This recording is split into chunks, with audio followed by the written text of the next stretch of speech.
Hello. Good afternoon. Good afternoon. He did. You ain't this cute. Can you guys hear me? You gotta speak up, prophetess. You gotta, come on, you got it.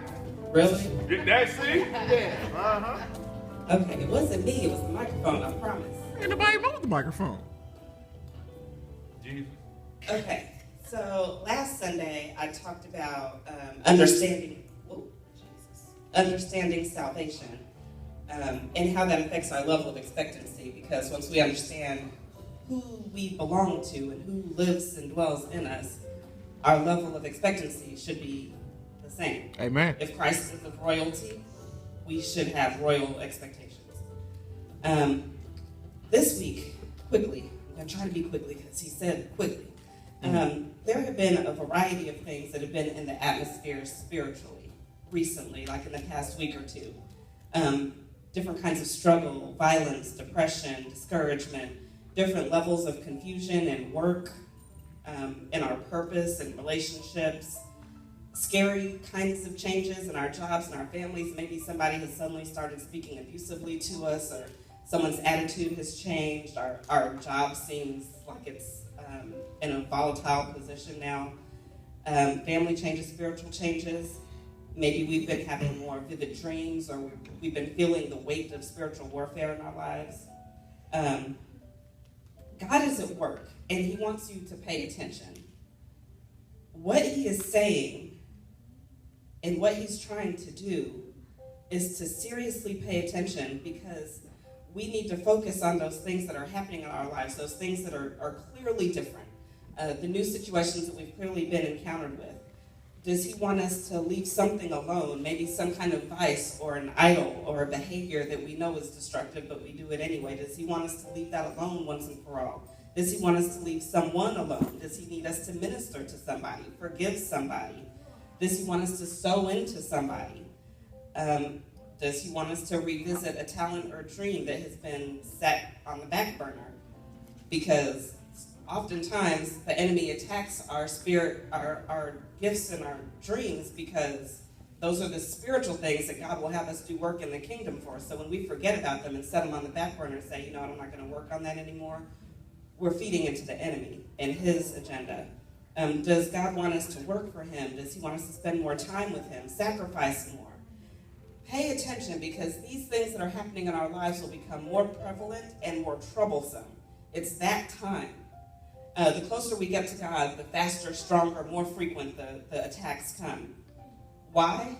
Because right now, spirits are being uprooted and they are unsettled. Mm-hmm. We have a rising spiritual leaders and more bold, vocal spiritual people who are being more vocal and assertive for the kingdom, and that's making these spirits nervous. It's making them go all over the place, try to find new vessels. When people get delivered and nobody sends those spirits to a place to be destroyed, now that spirit is still in the atmosphere and it's trying to find you. And this is a time where more deliverance has been happening all over the world, not just in Indianapolis. Meanwhile, there's a lot that's been happening here, but all over the world. So these spirits are getting nervous. These spirits, because they're being identified and because they're being rebuked, they're nervous, they're upset, they're agitated, and they're coming for those of us who are getting stronger in the spirit. This is a sign of convergence. People are converging with the spirit. And what's next, once we are built up and more knowledgeable, revival is what happens. And the spirits will become even more nervous then. And this, yes, is a sign of the end times, but that still isn't on our time, because God's timetable is completely different. Meanwhile, our great-great-grandchildren might actually witness something. And we're laying the foundation for that right now. Right. All of this trouble that's happening and all of these things that we're going to have to deal with are a sign of spiritual promotion. It is spiritual selection. We know about the concept of natural selection. This is spiritual selection. How are we going to behave in the face of the enemy and in the face of these attacks? Is God going to elevate us?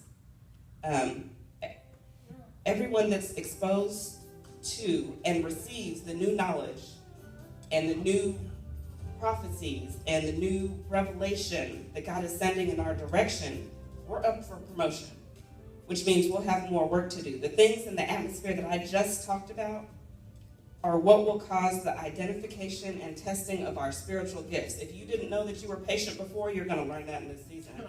If you didn't know that you were a forgiving person before, you're going to know that in this season. If you didn't know that you were prophetic before, watch your dreams. You're going to learn that in this season. Now is the time also to study.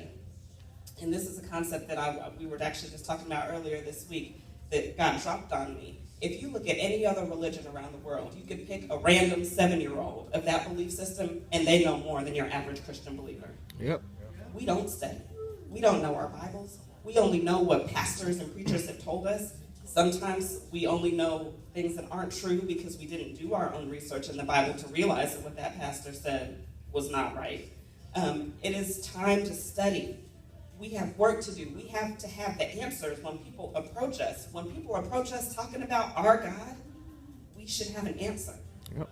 We shouldn't be like, I'm not really, you want to look that up right now? No, we have to know. We have to be ready with answers, because how else are people going to come to serve the God that we serve? If we are unstable and unsure and questioning ourselves and questioning our own beliefs, it's time for us to study. Don't end up being deemed worthless in the kingdom because you just want to sit in a seat. It's time to work. It's time to learn what we're doing, learn what our spiritual gifts are, get in our word. It's time to talk about God outside of church. It's time to pray out loud for people. It's time to forgive. Kingdom growth is built on relationships. Woo. So when you're unforgiving and you're holding grudges and you're bitter and you're resentful, you are essentially serving the enemy because you're helping him divide the kingdom even further. It's time to rededicate your life to Christ. If you didn't really understand what salvation meant before, which is okay, a lot of people don't. I've been in that place. Rededicate. God, yes, you're who I believe in. I want to live as one with Christ. I'm ready to be devoted and dedicate my life to serving and working for you. And in doing these things, you will make hell know your name. God is elevating the parts of your spirit that were still toying with hell. So those sins that you're aware of that you were still doing anyway, it's that time. Everything Pastor was talking about, by the end of this 52 days, we will be in a place of elevation. Our spirits will no longer be looking down into hell saying, you know what, I think I am going to do that again, or I am going to say that, or whatever. It's over. This is not our time anymore. In fact, because of our elevation, it'll be time for us to reach down to the people who are still in that place of questioning, still in that place of doubt, still in that place of spiritual and church suspicion. And we all know those people. It's time for us to help them out because we are not there anymore. We're being lifted to a whole different place.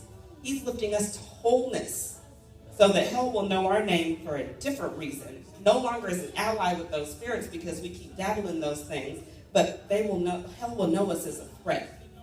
And that's what we want. Although with that comes these attacks, and that's why we have to get stronger. It's why we have to study. It's why we have to pray more. It's why we have to